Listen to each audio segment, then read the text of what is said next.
हाँ जी, तो Rajasthan daily current affairs की इस क्लास में आपका बहुत बहुत स्वागत है। और इसमें नेशनल, इंटरनेशनल और राजस्थान के रिलेटेड जितने भी करंट अफेयर्स हैं सबको सुजस को भी इसमें ऐड किया गया है। तो हम पढ़ते हैं, स्टार्ट करते हैं क्वेश्चन नंबर 1। हाँ जी, तो राजस्थान सरकार द्वारा प्रस्तावित Rajasthan energy conservation and sustainable building code 2026 के अंतर्गत ऊर्जा दक्ष भवनों को कितना अतिरिक्त एफएआर बोले तो फ्लोर एरिया रेशो प्रदान किया जाएगा। तो इसका आंसर कितना होगा? इसका आंसर होगा सीधा सीधा 10%। ठीक है, तो इसमें थोड़ी सी हम इसकी डिटेल के बारे में चर्चा कर लेते हैं यहाँ पर, अगर करना चाहो तो। देखो, राजस्थान सरकार द्वारा प्रस्तावित energy conservation sustainable building code 2026 का उद्देश्य ऊर्जा दक्ष एवं हरित भवनों को बढ़ावा देना है और इसके अंतर्गत पात्र भवनों को 10% अतिरिक्त एफएआर मिलेगा। साथ ही बड़े भवन में ईवी चार्जिंग स्टेशन और छत के जो 50% भाग पर सौर ऊर्जा संयंत्रों का भी प्रावधान किया गया है। अब अगला अपना क्वेश्चन अराइज होता है कि हाल ही में प्रारंभ की गई आपकी खातीपुरा दरभंगा अमृत भारत एक्सप्रेस के संबंध में से कौन सा कथन सही है? तो इसमें जो कथन सही है वो कथन है आपका बी, कि जयपुर खातीपुरा से लेकर के और दरभंगा को जोड़ती है। ठीक है, तो अब आ जाओ इसके बारे में डिटेल में जो पूरी चर्चा है वो करते हैं। तो यहाँ पर ये रहा, तो केंद्रीय रेलवे जो मंत्री हैं आपके अश्विनी वैष्णव जी, उन्होंने खातीपुरा से लेकर के दरभंगा जो अमृत भारत एक्सप्रेस है उसका उद्घाटन किया। ठीक है, और इसी संदर्भ में अगर और बात करें तो 7 जो नई बुलेट ट्रेनें हैं उन कॉरिडोरों को भी मंजूरी दी गई है और लगभग इसकी अगर लंबाई की बात करें तो 4000 किलोमीटर इसकी कुल लंबाई होने वाली है। अब बात करते हैं क्वेश्चन नंबर 3। हाल ही में केंद्र सरकार द्वारा प्रतिबंधित 16 फिक्स्ड डोज कॉम्बिनेशन एफडीसी दवाओं के संबंध में निम्नलिखित में से कौन सा कथन सही है?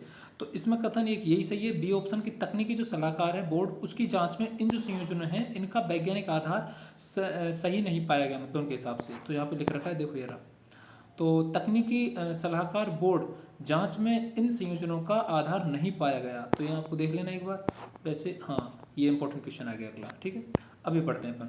हाल ही में स्लोवाकिया में भारत के अगले राजदूत के रूप में, सॉरी वो आंसर पहले देख लिया उसमें, कोई ना, चलो। तो हाल ही में स्लोवाकिया में भारत के अगले राजदूत के रूप में किसे नियुक्त किया गया है? तो आपको पता होना चाहिए कि विश्वास विदु सपकाल जी को। ठीक है, तो ये इनके बारे में थोड़ा सा पढ़ लेते हैं कि 1998 बैच के आईएफएस अधिकारी विश्वास विदु सपकाल को स्लोवाकिया में भारत का अगला राजदूत नियुक्त किया गया है और वे स्लोवाकिया में भारत का अगला राजदूत बन गए। उसके बाद इनके बारे में थोड़ी सी और कहिए कि ये वर्तमान में पेरू में भारत के राजदूत हैं तथा पूर्व में फिजी के उच्चायुक्त रह चुके हैं। तो ठीक है, वो कोई दिक्कत नहीं, बाकी इतना याद रखना कि नाम क्या है इनका, विश्वास विदु सपकाल। ठीक है, चलो अब चलते हैं इधर। इधर है क्या कुछ? इधर है आपके लिए क्वेश्चन नंबर 5 से स्टार्ट करते हैं या 4 से 5। ठीक है, हाँ, तो सुनो, अब हम बात करते हैं कि आरोग्य जो महोत्सव है ना आपका 2026 के संबंध में कथनों पर विचार करो।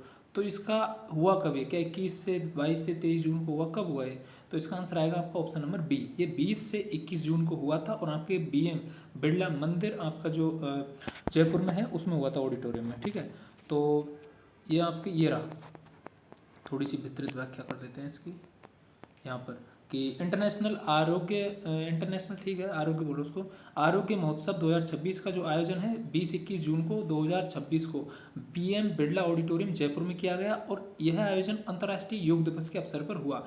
तो आज 21 तारीख है, तो आज चल रहा है ये, और एक दिन पहले तो उस टाइम पे भी हुआ था, मतलब कल भी चला और आज भी चल रहा है। ठीक है, अब यहाँ पर जो मुख्य अतिथि हैं वो देख लो, उनकी लिस्ट देखते हैं, अब दिखाते। देखो, एक तो अपने राज्यपाल राजस्थान के हरिभाव किशन राव बागड़े। ठीक है, दूसरा आपकी दिया कुमारी जी हैं जो कि उप मुख्यमंत्री हैं, वहीं गजेंद्र सिंह शेखावत जी हैं जो कि केंद्रीय मंत्री हैं, वहीं राज्यवर्धन सिंह राठौड़ जो कि कैबिनेट मंत्री हैं, हुमा कुरैशी जो कि आप जानते हैं बॉलीवुड अभिनेत्री हैं, और पंडित विजय शंकर मेहता जो कि आध्यात्मिक आप पे हमारे गुरु हैं। तो ये भी आए हैं यहाँ पर, ये आज आए हैं, और डॉक्टर डिम्पल जांगड़ा और ये संदीप कोचर और डॉक्टर शिवराज सिंह राठौड़ जी सारे लोग इसमें उपस्थित हुए हैं। ठीक है, तो और इसका आयोजन आपको बता ही दिया, आयोजन ये लिख ही रखा है आपको यहाँ पे, बीएम बिरला ऑडिटोरियम जयपुर में। ठीक है, अब चलते हैं आगे। हाल ही में भारतीय मूल के किस वैज्ञानिक को, अगर हम बात करें हाल ही में भारतीय मूल के किस वैज्ञानिक को भौतिकी के प्रतिष्ठित वुल्फ पुरस्कार से सम्मानित किया गया? तो क्या नाम है इनका? इनका नाम है जैनेंद्र जैन। वैसे इसका भी आंसर आप लोगों ने देख लिया है, अगली बार मैं ध्यान रखूँगा इस चीज़ का। ठीक है, इसके लिए थोड़ी सी विस्तृत अगर चर्चा करें इनके बारे में तो यही चीज़ है कि एक कंपोजिट फर्मियंस की खोज के लिए जो गोल्फ प्राइज पुरस्कार 2026 प्रदान किया गया था। बाकी देख लेना, पेंसिल्वेनिया स्टेट यूनिवर्सिटी में प्रोफेसर में, कोई दिक्कत नहीं है। हाँ, अब बात करते हैं कि ध्यान देना पड़ेगा। हाल ही में किस भारतीय न्यायविद को International Tribunal for the Law of the Sea का न्यायाधीश चुना गया है? तो आप कहेंगे बिमल पटेल जी को। ठीक है, तो इनके बारे में थोड़ा सा और देखें तो ये क्या है कि ये वर्तमान में मतलब राष्ट्रीय रक्षा विश्वविद्यालय कुलपति हैं। बाकी जो प्रमुख भारतीय न्यायविद बिमल पटेल जी को ITLOS का न्यायाधीश चुना गया है। ठीक है, ये आपको पता होना चाहिए। अब बात करते हैं आगे। हाल ही में TATF की अध्यक्षता करने वाले पहले भारतीय कौन बने हैं? तो इनका नाम है, यहाँ पर आएगा आपके ये विवेक जी अग्रवाल। ठीक है, ये आपको पता होना चाहिए। अब हम आगे बढ़ते हैं कि ठीक है चलो कि 1994 के ये बैच के IRS अधिकारी विवेक अग्रवाल TFATF के अध्यक्ष बने हैं और इसका जो मुख्यालय है फ्रांस में है। TATF का मुख्यालय फ्रांस में है। ठीक है, तो चलो अब हम आगे चलते हैं, नीचे चलते हैं, अगले पेज पर आते हैं। आ जाओ, मस्त क्वेश्चन है, करते हैं इसको। हाँ, तो ग्रीष्म ऋतु में प्रवासी पक्षियों की उपस्थिति के कारण चर्चा में रहा जो आपका आलनिया बांध है ना, ये किस जिले में है? तो सिंपल है, सबको पता होगा कोटा जिले में है, कोई बहुत बड़ी बात नहीं है इसमें। तो इसमें एक हल्का सा है यहाँ पर ट्विस्ट कि जो यहाँ पर ग्रीष्म ऋतु में फ्लेमिंगो सहित पक्षियों की प्रवासी पक्षियों की उपस्थिति दर्ज की गई और ये क्षेत्र सेंट्रल एशियन फ्लाईवे का हिस्सा माना जाता है। ये थोड़ा सा आप याद रख सकते हैं। ठीक है, अब बात करते हैं कि वर्तमान में राजस्थान में लोक सेवा आयोग के RPSC के जो कार्यवाहक हैं कौन है? अभी पता है आपको, कल परसों उनकी नियुक्ति हुई है। तो वे हैं आपके ये आपके लेफ्टिनेंट कर्नल केसरी सिंह राठौड़। ठीक है, और अभी 2 सदस्य भी चुने गए हैं, आप उनके नाम बता सकते हैं। तो संतोष जी, एक आपके दीपक जी हैं, देखते हैं यहाँ पे लिख रखे होंगे ये रहे। तो यहाँ पे आएंगे आपके ये उत्कल रंजन साहू से सेवानिवृत्ति होने के बाद लेफ्टिनेंट कर्नल केसरी सिंह राठौड़ को कार्यवाहक अध्यक्ष का अतिरिक्त प्रभार दिया गया और हाल ही में डॉक्टर संतोष आनंद एवं डॉक्टर दीपक कुमार शर्मा को सदस्य नियुक्त किया गया है। तो आप पता होना चाहिए। और अभी RPSC के अगर हम स्ट्रक्चर के बारे में थोड़ा सा देखते हैं तो उसमें 10 तो सदस्य हैं प्लस 1 आपके अध्यक्ष, तो टोटल मेंबरों की संख्या कितनी होगी? 11। ये क्वेश्चन कई बार पूछा जाता है ऐसा। ठीक है, तो आपको याद होना चाहिए। अब अगला क्वेश्चन हम उठाते हैं कि जो अपने 21 जून 2026 जो कि आज है, उसको आयोजित अंतर्राष्ट्रीय योग दिवस की थीम क्या है? तो थीम भैया आपकी है योगा फॉर हेल्थी एजिंग। ठीक है, तो ये आपकी थीम आपको याद रखनी है। तो ये देखो, इसमें थोड़ा सा इसमें विशेष कुछ है कि हाँ, इसका उद्देश्य क्या है? तो उद्देश्य ये है कि अपनी जो बढ़ती हुई आयु में जो स्वस्थ जीवन शैली उसको बढ़ावा देना। ठीक है, थोड़ा सा यहाँ पे ये याद रख लेना। अब आ जाओ इधर, राजस्थान की जीवन रेखा कही जाने वाली चंबल नदी के 3 प्रमुख बांधों के कायाकल्प के लिए कितनी लागत स्वीकृत की गई है? तो यहाँ अगर देखें तो 225 करोड़ लगभग इतनी है। और लेकिन सबसे इंपॉर्टेंट चीज़ में है कि ये जो 3 बांध है ये कौन कौन से आपको पता होना चाहिए। राणा प्रताप सागर बांध है, जवाहर सागर बांध है, आपके कोटा बैराज, ये आपको पता होना चाहिए। देखो इसमें लिखी हुई नहीं है, राणा प्रताप सागर बांध, जवाहर सागर और कोटा बैराज के आधुनिकीकरण एवं सुधार के लिए लगभग 225 करोड़ की योजना अंतिम चरण में है और निविदा प्रक्रिया पूरी हो चुकी है और कार्य हिंदुस्तान कंस्ट्रक्शन कंपनी को सौंपने की प्रक्रिया अंतिम चरण में है। तो मतलब जो कंपनी अगर से रिलेटेड बात करें तो हिंदुस्तान कंस्ट्रक्शन कंपनी से रिलेटेड है, ये आपको याद होना चाहिए। ठीक है, तो अब हमें चलना है अगले पेज पर। अगले पेज पर नहीं चलना, इधर ही रहना है। हाँ, अगले आ जाओ, ये अपने प्रधानमंत्री ये हैं। हाँ, प्रधानमंत्री किसान सम्मान निधि की 23वीं किस्त के तहत राजस्थान के किसानों के खातों में कितनी राशि पहुंचाई जाएगी या फिर पहुंची है? तो कितनी पहुंची है? यहाँ पर आएगा आपके 1320 करोड़ रुपए। ठीक है, तो अब इसमें एक इंपॉर्टेंट चीज़, ये इतनी इंपॉर्टेंट नहीं है, कुछ और बताते हैं आपको इधर। हाँ, इन्होंने पूछा है कि कितने लोगों को, ठीक है, तो प्रधानमंत्री किसान सम्मान निधि की 23वीं जो किस्त है उससे देश भर में कितने लोगों को लाभ मिलेगा? तो आप क्या जाएंगे यहाँ पे लगभग 9 करोड़ 44 लाख को। ठीक है, और इसमें थोड़ा सा ये भी है कि खर्चा वर्चा क्या दिखा रहा है।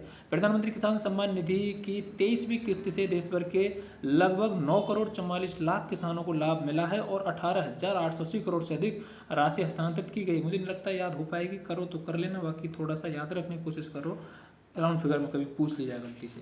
देखो, मोस्ट इंपॉर्टेंट क्वेश्चन आ चुका है आपका। 12वें जो अंतर्राष्ट्रीय योग दिवस है 2026 का जो राष्ट्रीय आयोजन है वो कहाँ पर आयोजित किया जाएगा? क्या मतलब आज चल रहा है, आज 21 तारीख है, तो आज हो रहा है अंतर्राष्ट्रीय योग दिवस, हो क्या रहा है ये बताओ? तो भैया आपकी कोलकाता में। ठीक है, देखो इसमें कुछ लिख भी रखा होगा इन्होंने, ठीक है, हाँ ये लिख रखा है, इसका आयोजन होगा। अब राजस्थान में बात करेंगे, बहुत इंपॉर्टेंट क्वेश्चन फिर आ गया कि राजस्थान में 12वें अंतर्राष्ट्रीय योग दिवस का आयोजन जो है राष्ट्रीय राज्य स्तरीय जो आयोजन कहाँ होगा, तो कहाँ होगा का मतलब आज वही 21 तारीख तो आज हो रहा है, तो कहाँ पे है ये सिस्टम, तो आपको आबू रोड याद रखना है, ठीक है। अब इसमें कन्फ्यूजन हो सकती है लेकिन आपको याद रखना आबू रोड, तो इसमें लिख भी रखा होगा थोड़ा सा, हाँ, कि राजस्थान में राज्य स्तरीय समारोह सिरोही जिले के आबू रोड में आयोजित किया जाएगा, जिसमें मुख्यमंत्री श्री भजनलाल शर्मा आपके पार्टिसिपेट करेंगे, भाग लेंगे, ठीक है। तो किधर गए आंसर वगैरह, ये रहे, अरे छुप जा रहे, हाँ। तो 21 जून 2026 को आयोजित अंतर्राष्ट्रीय योग दिवस की थीम क्या है, तो वही वापस से भी मैंने आपको बताई, आप एक बार याद करो दोबारा मैंने क्या बताई थी, तो इसमें बताई थी मैंने योगा फॉर हेल्थी एजिंग, ठीक है, ये बताई थी योगा फॉर हेल्थी एजिंग, ठीक है। तो ये उन्होंने यही लिख रखी है, और इसका उद्देश्य क्या था, उद्देश्य ये कि जो बढ़ती उम्र में लोग स्वास्थ्य के प्रति अपने जागरूक हों, ये इनकी उद्देश्य हो जाएगा। भारतीय नौसेना में 3 स्वदेशी प्लेटफॉर्म कौन से हैं ये बताऊँ आप, तो 3 स्वदेशी प्लेटफॉर्म बात करें, ऑप्शन नंबर बी क्या है इसमें, अग्रय, दूनागिरी और आपके संशोधक, ये आपके याद रखने हैं आपको, ठीक है। तो अब इनके बारे में थोड़ा सा देखते हैं क्या सिस्टम है, कि भारतीय नौसेना में 3 जो स्वदेशी प्लेटफॉर्म है, अग्रय, दूनागिरी और संशोधक शामिल किए गए हैं और किए जाएंगे, और जिसमें कि 75% से अधिक स्वदेशी उपकरण लगे हैं, ठीक है, अपने यहाँ के लगे, ठीक है। अब बात करेंगे दुनागिरी किस प्रकार का युद्धपोत है, तो दुनागिरी अपने ब्रह्मोस वाला, कि ब्रह्मोस मिसाइल से लैस है वो, ठीक है, और आधुनिक स्टील्थ युद्धपोत है, तो उसमें लिख रखा देखा ये रहा कि दुनागिरी एक प्रकार का स्टील्थ युद्धपोत है जो कि ब्रह्मोस मिसाइल से लैस है और दुश्मन के विमानों और मिसाइलों को नष्ट करने में सक्षम है। मैं सोच रहा दुश्मन के छक्के छुड़ा देगा, ठीक है, तो छक्के छुड़ा दे, फिर दिक्कत नहीं है। अब बात करें संशोधक का मुख्य कार्य क्या है, संशोधक का मुख्य कार्य क्या है, तो भैया संशोधक का मुख्य कार्य है आपका, हाँ, कि ये समुद्र की गहराई एवं मार्गों का सर्वेक्षण करना, दुश्मन विमानों को नष्ट करना, पनडुब्बी मिसाइल नहीं, तो ये आएगा आपके समुद्र वाला, कि समुद्र की गहराई और मार्गों का सर्वेक्षण करना, ठीक है। अब इसके बारे में और क्या लिख रखा है कि सर्वेक्षण, संशोधक एक सर्वेक्षण पोत है जो समुद्र की गहराई, समुद्री मार्गों और तटीय क्षेत्रों का सर्वेक्षण करता है। तो एक बार थोड़ा सा अगर नहीं है तो एक बार फिर पढ़ देते हैं कि संशोधक के मतलब संशोधक एक तरह का ऐसा सर्वेक्षण पोत है। सर्वेक्षण का मतलब होता है कि सर्वेक्षण किसी की चीज़ की जांच से छानबीन करना, जांच करना, वो चीज़ है ना। तो सर्वेक्षण पोत है जो समुद्र की गहराई का पता लगाएगा, समुद्री मार्गों का पता लगाएगा और तटीय क्षेत्रों का सर्वेक्षण करेगा, ठीक है, इतना सा। अब बात करते हैं अग्रय का मुख्य कार्य क्या है, तो भैया अग्रय का जो मुख्य कार्य है ना वो अलग ही है, वो दुश्मनों की छक्के छुड़ाने वाला काम है उसका। कैसे कि दुश्मन की पनडुब्बी का पता लगाकर उन्हें नष्ट करना, ठीक है। तो अग्रय का काम है कि वो छक्के छुड़ा देगा दुश्मन के। तो इसमें ये है कि दुश्मन की पनडुब्बियों को पता लगाकर उन्हें नष्ट करना। और अग्रय एक पनडुब्बी रोधी युद्धपोत है, पनडुब्बी रोधी युद्धपोत है जो कि तटीय और कम गहरे क्षेत्र समुद्री क्षेत्रों में तैनाती के लिए विकसित किया गया है। ठीक है, ठीक है, ठीक है, ठीक है, ठीक है, ठीक है, ठीक है, हाँ, इधर आ जाओ, इधर आ जाइए, इधर आ जाइए। हाँ, तो प्रधानमंत्री ई बस सेवा योजना के तहत जयपुर में कितनी इलेक्ट्रिक बसों का शुभारंभ किया गया है, तो ये तो सीधा सीधा दिख गया है, 29 है। अब तो इसको याद कर लो कम से कम। चलो इसमें क्या लिख रहा है देखते हैं। मुख्यमंत्री भजनलाल शर्मा जी ने अमर जवान ज्योति से JCTSL की 29 अत्याधुनिक इलेक्ट्रिक बसों को हरी झंडी दिखाकर रवाना किया। प्रधानमंत्री ई सेवा योजना के तहत अंतर्गत भीलवाड़ा में कितनी इलेक्ट्रिक बसों का शुभारंभ किया गया, ये वापस से फिर आप लोगों ने देख लिया है, कितना है अब बताओ कितने अगर देखा है तो ये आपका 18, ठीक है। चलो, मुख्यमंत्री भजनलाल शर्मा ने वीडियो कॉन्फ्रेंसिंग के माध्यम से भीलवाड़ा में 18 इलेक्ट्रिक बसों का शुभारंभ किया। अब आ जाता है, बहुत ही अच्छा क्वेश्चन है कि ये, हाँ ठीक है, ये अच्छा क्वेश्चन मान सकते हो इसको, कि प्रधानमंत्री ई बस सेवा योजना के तहत राजस्थान के कितने शहरों का चयन किया गया है, तो इसमें आएंगे आपके 8 शहर। और मैं बताऊँ 8 शहरों के आपको नाम, ठीक है, याद करो तो कर लेना, बाकी एक बार मैं तो बता ही देता हूँ कि योजना के अंतर्गत जयपुर, जोधपुर, उदयपुर, कोटा, बीकानेर, भीलवाड़ा, अलवर और आपके अजमेर का चयन किया गया है। राजस्थान को कुल कितनी इलेक्ट्रिक बसें मिलेंगी, सोच के बताओ। 1150। ठीक है, ये कोई ज़्यादा बड़ा क्वेश्चन नहीं है, लेकिन ठीक है फिर भी। जैसे केंद्र सरकार ने लगभग 675 और 475 अपने ई बस स्वीकृत हुई हैं, अतिरिक्त इसके भी, ठीक है, तो टोटल में आगे हुई। अब बात करते हैं प्रधानमंत्री विकसित भारत रोजगार योजना PMBVRY के तहत कितने युवाओं को लाभान्वित किया गया है, तो कितना है, सोचो कितना हो सकता है। मैं 15 लाख, ठीक है, तो 15 लाख ही है इसमें, तो आपका आंसर लॉक कर दिया गया है। तो प्रधानमंत्री नरेंद्र मोदी जी ने नई दिल्ली के विज्ञान भवन में आयोजित कार्यक्रम में देश भर के 15 लाख युवाओं को लाभान्वित करते हुए 2400 करोड़ रुपए की प्रोत्साहन राशि वितरित की। कितना? 2400 करोड़ रुपए। पता है ये अगला क्वेश्चन मैंने बना रखा है इसको, अगला क्वेश्चन ये आएगा। ये कि प्रधानमंत्री विकसित भारत रोजगार योजना के तहत कितनी जो प्रोत्साहन राशि वितरित की गई है। तो प्रधानमंत्री विकसित भारत रोजगार योजना के तहत, तो ये योजना बहुत इंपॉर्टेंट है। तो 2400 करोड़ रुपए दिए गए हैं, ये ठीक है। और एक क्वेश्चन अपना इस पर आखिरी क्वेश्चन है, ये चलते हैं। हाँ, ये बड़ा अच्छा क्वेश्चन है। तो आज की पीडीएफ में बहुत सारे क्वेश्चन अच्छे हैं, तो डेली ये इतने सारे ये इंपॉर्टेंट होते हैं, यहीं से क्वेश्चन आ जाते हैं बेसिकली। मुख्यमंत्री भजनलाल शर्मा ने ONDC डीजी दुकान ऐप का शुभारंभ कहाँ किया? तो ये बहुत अच्छा क्वेश्चन हो गया, आप लोगों को समझ गए होंगे इस चीज़ को। तो इसका जो शुभारंभ किया उन्होंने किया भैया ये, हाँ, बिरला ऑडिटोरियम जयपुर से। तो बिरला ऑडिटोरियम बहुत सारी चीज़ें हो रही हैं, तो बिरला ऑडिटोरियम जयपुर से इन्होंने करा है। और यहाँ पर किस तरीके से हुआ सिस्टम में देखते हैं। मुख्यमंत्री भजनलाल शर्मा ने जयपुर व्यापार महासंघ के कार्यक्रम में बिरला ऑडिटोरियम जयपुर में ONDC डीजी दुकान ऐप का शुभारंभ किया। ONDC डीजी दुकान का जो ऐप है, इसका उद्देश्य है कि प्रदेश के व्यापारी हैं उनको डिजिटल बाजार से जोड़कर और उनके व्यवसाय के विस्तार में सहायता प्रदान करना। तो ठीक है, आज के लिए इतना बहुत है। और आपके डेली करंट अफेयर्स सब कोशिश करेंगे रोज़ रोज़ आ जाएं। और टेलीग्राम चैनल की लिंक हम इस वीडियो के डिस्क्रिप्शन में डाल देंगे। आपको PDF चाहिए तो आप वहाँ पे विजिट कर सकते हैं, और वहाँ से टेलीग्राम जो ये आप टेलीग्राम पे जाकर PDF को डाउनलोड कर लेना। और ठीक है, बाकी ये जो भी मैंने क्वेश्चंस दिए हैं आपको, एक बार उनको ध्यान से करना।